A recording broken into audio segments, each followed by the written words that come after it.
प्रिय साथियों, Shiv Shakti YouTube channel पर आपका हार्दिक स्वागत है।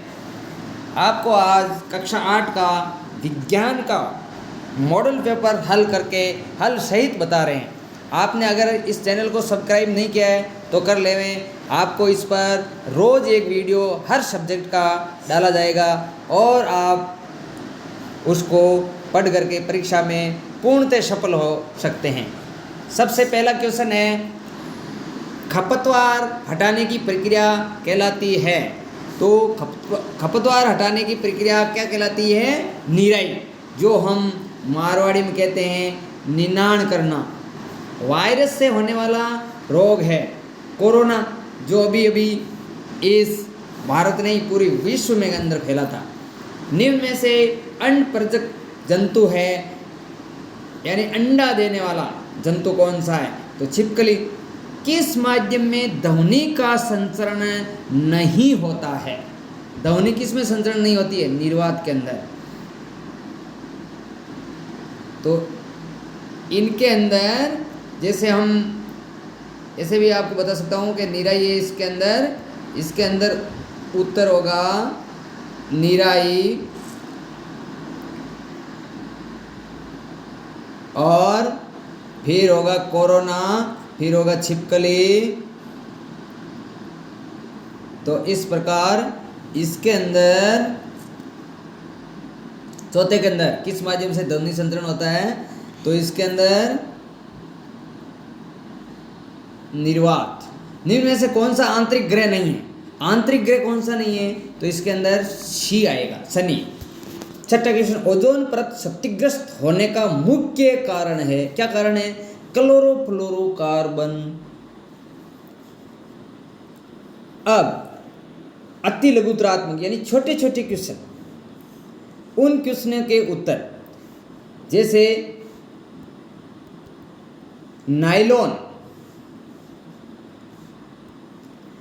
नायलॉन रेशों के कोई दो उपयोग बताइए दे। यानी नायलॉन के रेशों से जो रस्सी या कोई बनाई जाती है वो क्या काम आती है, उसके क्या उपयोग है? तो पहाड़ों पर चढ़ने के रेसे, पैराशूट निर्माण, दो कामों के अंदर आती है। निम्न में से किन्हीं दो पर टिप्पणी लिखिए, यानी किन्हीं दो पर टिप्पणी लिखनी है। तो आपको पहले हम अगर बता दें,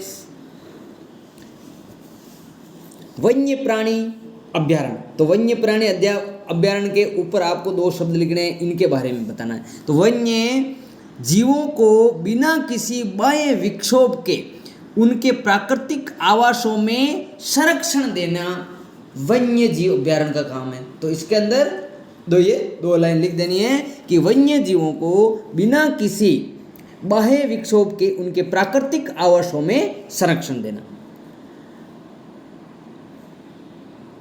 अब इसके अंदर ये तो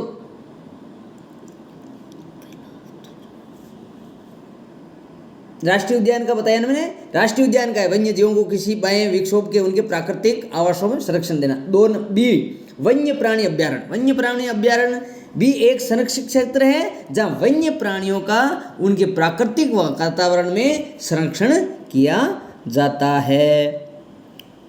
इन दो पर टिप्पणी लिख दी अपने। तरल घर्षण किसे कहते हैं?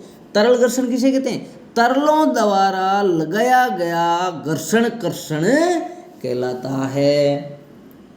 अब अगला क्वेश्चन,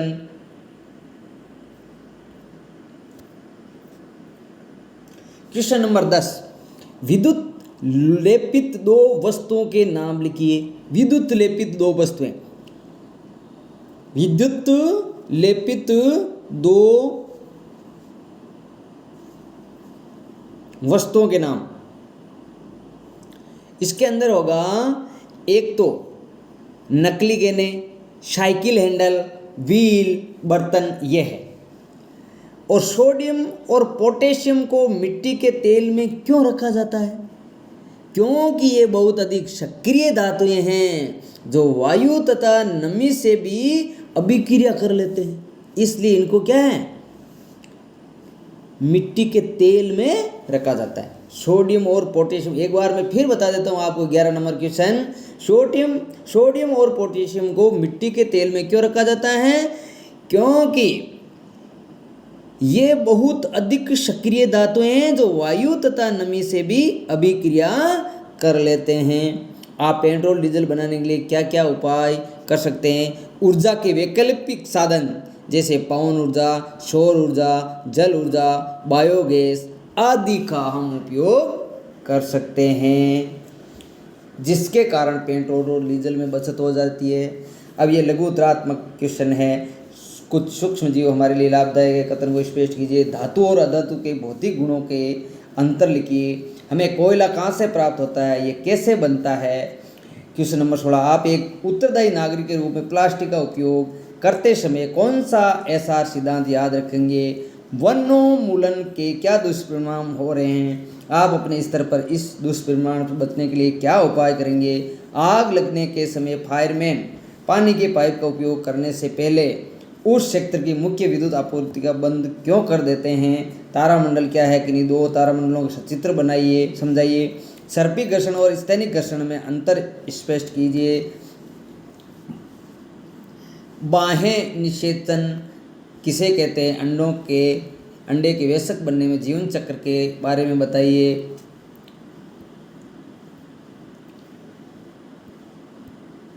निम्नात्मक प्रश्न है, ध्वनि प्रदूषण क्या है? ध्वनि प्रदूषण से होने वाली हानियाँ तथा इसके कम करने के उपाय लिखिए। भूकंप क्यों आता है? भूकंप के समय समय पर क्या सावधानियाँ रखनी चाहिए? ये दो निम्नात्मक प्रश्न है। इस प्रकार ये पेपर सॉल्व हुआ।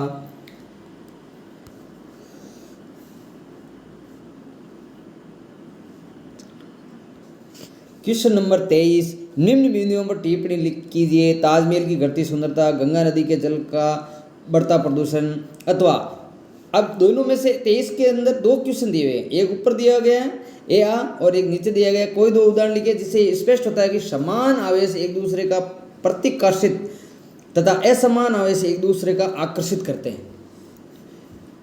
इनके दो उदाहरण लिखने। तो दोनों सवालों में से एक सवाल आपको करना है। वायु प्रदूषक किसे कहते हैं? विश्व उष्णन के बारे में समझे। अथवा गेहूं की फसल उगाने के लिए आप कौन सी कृषि पद्धतियों की सहायता लेंगे? सभी कृषि पद्धतियों को क्रम में लिखिए। अब दोनों में से आपको एक क्वेश्चन उत्तर लिखना है।